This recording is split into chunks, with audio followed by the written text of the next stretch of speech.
దేశవ్యాప్తంగా బడుగు బలహీన వర్గాల సామాజిక న్యాయ సాధన కోసం కేంద్రంపైన తక్షణ ఒత్తిడి తీసుకురావాల్సిన అవసరం ఉందని మాజీ మంత్రి బోడ జనార్దన్, జాతీయ బీసీ దళ అధ్యక్షుడు, బీసీ రిజర్వేషన్ల సాధన సమన్వయ జేసీ చైర్మన్ దుండ్ర కుమారస్వామి అన్నారు.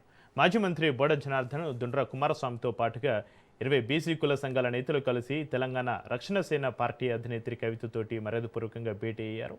ఈ సందర్భంగా బీసీలకు సంబంధించిన పలు కీలక జాతీయ అంశాలపైన విస్తృతంగా చర్చలు జరిపారు.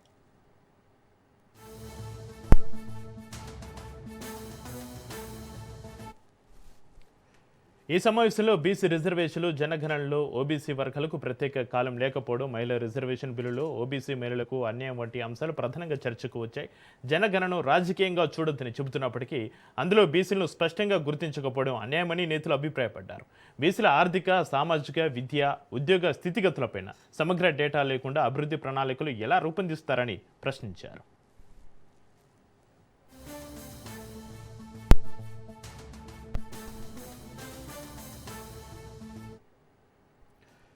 దేశంలో సగానికి పైగా జనాభా ఉన్నప్పటికీ బీసీలకు తగిన ప్రాతినిధ్యం లేకపోవడం పెద్ద అన్యాయమని ఆవేదన వ్యక్తం చేశారు. జనాభా తమాషా ప్రకారం రిజర్వేషన్లు అమలు చేయాలని, పార్లమెంట్లో బీసీ రిజర్వేషన్ బిల్లు ప్రవేశపెట్టాలని, ప్రత్యేక బీసీ మంత్రిత్వ శాఖ ఏర్పాటు చేయాలని, బీసీలపై వివక్ష, హింసను అరికట్టేందుకు బీసీ రక్షణ చట్టం తీసుకురావాలని డిమాండ్ చేశారు. ప్రస్తుతం జరుగుతున్న డిజిటల్ స్వీయ గణనలో ఎస్సీ, ఎస్టీలకు ప్రత్యేక కాలం ఉన్నప్పటికీ ఓబీసీలకు లేకపోవడం గమనార్హమని పేర్కొంటూ ఇది సరిచేయకుండా సామాజిక న్యాయం సాధ్యం కాదని హెచ్చరించారు.